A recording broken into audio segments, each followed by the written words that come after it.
আসসালামু আলাইকুম বন্ধুরা। আপনার কাছে 500 থেকে 100 পেজের পিডিএফ আছে? পুরোটা পড়ার দরকার নেই। গুগলের নোটবুক এলএম দিয়ে কয়েক সেকেন্ডেই এই পিডিএফ থেকে বানিয়ে ফেলতে পারবেন সুন্দর নোটস। প্রথমে গুগলে সার্চ করুন নোটবুক এলএম, অথবা নোটবুক এলএম অ্যাপস নামাতে পারেন, দুটোতেই সেম।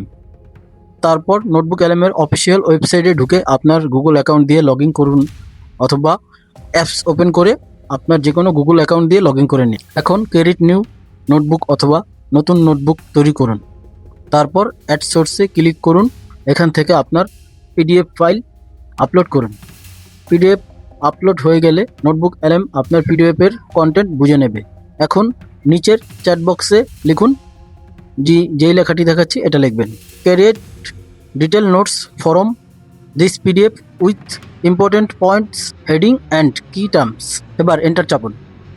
দেখুন নোটবুক এলএম আপনার পিডিএফের গুরুত্বপূর্ণ বিষয়গুলো সুন্দরভাবে নোটস আকারে সাজিয়ে দিয়েছে। আরও ভালো নোটস চাইলে লিখতে পারেন, summarize this PDF chapter by chapter. এভাবে বড় পিডিএফ পড়ার সময় অনেকটাই সময় বাঁচাতে পারবেন। এমন আরও এআই টুলস এবং টেক টিপস পেতে সলিউশন মাস্টার ভিডিও চ্যানেলটি সাবস্ক্রাইব করুন। ধন্যবাদ।